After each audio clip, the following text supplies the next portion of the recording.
Sales of existing homes surging for a second straight month as buyers get back into the housing market. CNBC's Diana Olick is all over it. She joins us right now from Washington with all the details. Hey, Diana.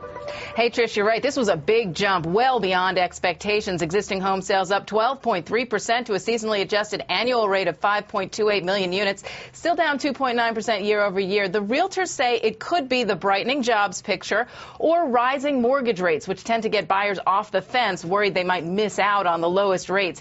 Inventories dropped, as they always do in December, down to 3.56 million units, which at the current sales pace represents an 8.1 month supply. Prices down 1% year over year. Prices are still under pressure from distressed sales, which rose to 36% of all December sales. Also, qualifying for a mortgage is still difficult, and rates may rise as Fannie Mae increases fees to lenders. This also as the Obama administration is about to release its plan for reforming the GSEs. Joining us now in his first interview since leaving the administration, the Treasury Department, is Michael Barr, former Assistant Secretary for Financial Institutions and one of the architects of the Obama housing bailout. He's now professor of law at the University of Michigan and a CNBC contributor. Welcome to the program, Professor Barr. You were in the room. It's a real pleasure.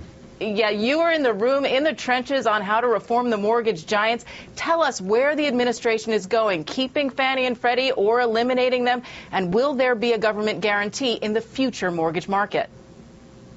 Well, there's a real debate going on now about just how far to go in this report that Treasury is going to put out at the end of the month. I think the situation has become much more difficult politically, given the ascendancy of the Tea Party and the House Republican takeover.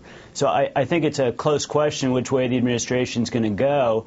My hunch is that you're going to see a lot more emphasis on what needs to happen in the transition period and a much longer time fuse on actually reforming the institutions in the Congress.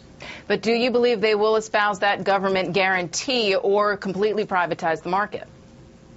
Well, I think that if it were up to me, I would go ahead and come out strongly and say I think we need to continue to have a federal government guarantee, one that's very different from what we had in the past, one that's explicit, one that's fully paid for, one that doesn't benefit private shareholders, and one that's really only about catastrophic loss in the event that we have the kind of financial and housing crisis we've just gone through.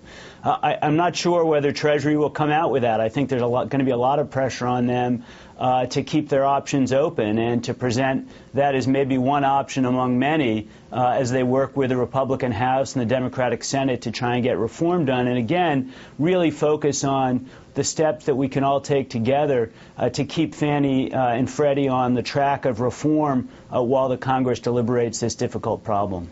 And as you say, with the new Congress, the new Republican leadership in the House is already out, in fact, today, supporting a plan that completely privatizes the mortgage market and eliminates Fannie and Freddie.